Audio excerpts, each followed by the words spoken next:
actually increases happiness. It creates greater well being in couples. In fact, one study of time use in the Netherlands calculated that couples were willing to even sacrifice a tenth of their hourly earnings just so they could synchronize their schedules and spend more time together. So now we have this opportunity to spend time together.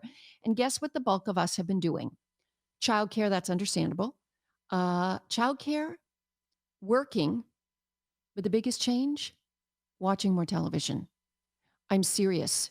Watching television, all those streaming shows, all those series, all those movies. That's what you're doing when you could be bonding with your loved one. I know you're trying to create boundaries within the household. So my advice to you is turn off that TV. You know, there's been research to show that if you have a television in the bedroom, that you have less sex. Just saying. All right, throwing that out there. Let us move along.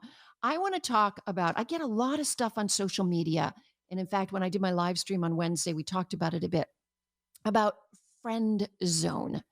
So if you don't know what the term friend zone is, it usually applies to a male where a woman is friends with the man.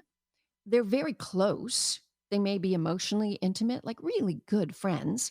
He may be very kind and doing a lot of stuff for her, but there's no sex. And he thinks if I'm just hang out there and be this good guy and helpful, she'll eventually see me as mate material. Now, the flip side of that is nowadays called a situationship or a friends with benefits. And friends with benefits, by the way, benefits men a whole lot more than it benefits women, because women, of course, often are wanting a more emotional connection in the relationship. So they think, well, I'm going to trade sex for love. I'm going to be the nice girl, the fun girl. I'm going to come on over, have fun sex with him, never be a pain in the butt, never be a biatch. And he'll eventually look at me and say, well, that is wife material. Look at how nice she is. I hope you're all laughing, because we know the guy who gives too much kindness and the woman who gives too much sex loses. It's the oldest trade in the history of our species, trying to trade sex in exchange for love, or for men trying to exchange kindness in exchange for sex. It doesn't happen.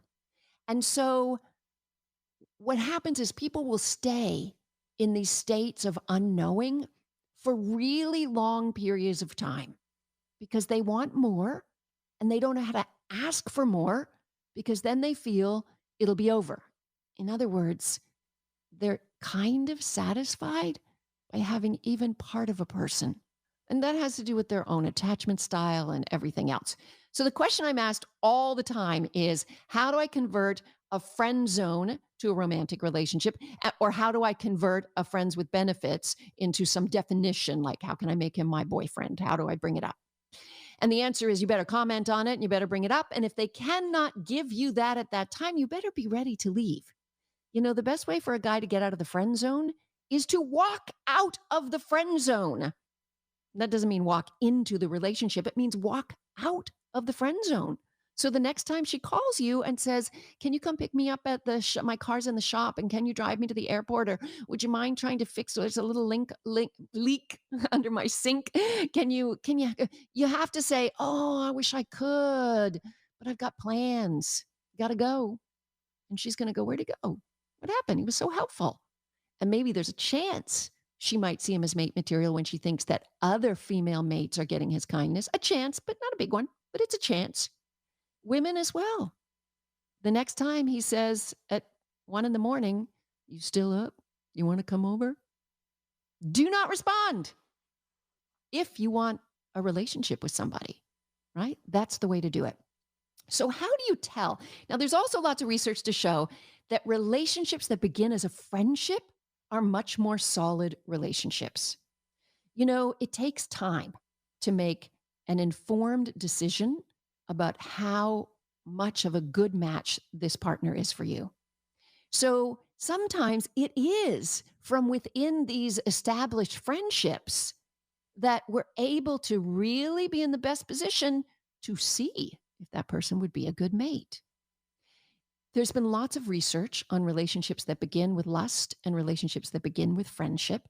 And those that go friendship first often have higher levels of commitment, higher levels of emotional intimacy. We used to call that, and I still call it sometimes, companionate love, because at the end of the day, the lust goes down and the companionate love is the most important. People do prefer partners who have similar personality traits, and you don't know that until you're friends for a while. So, how do you know if this is a friends first courtship or this is a friend zone situationship, friends with benefits? And the answer is reciprocity. If you're giving and they're not giving back, you do something nice for them and they don't call you until they need you to do something nice for them again, that's not reciprocity. If you go to his house and have sex with him at night and he never, ever is seen in public with you, never takes you out to any event that might make you happy, that is not reciprocity.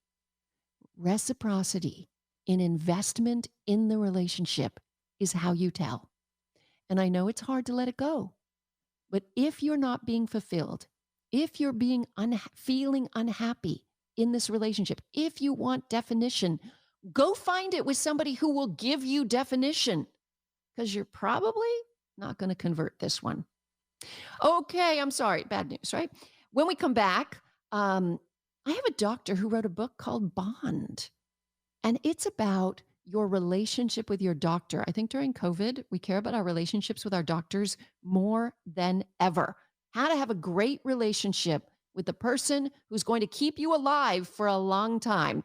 His name is Dr. Ken Redcross, and he's next. You're listening to the Dr. Wendy Walsh Show on KFI AM 640. We're live everywhere on the iHeartRadio app.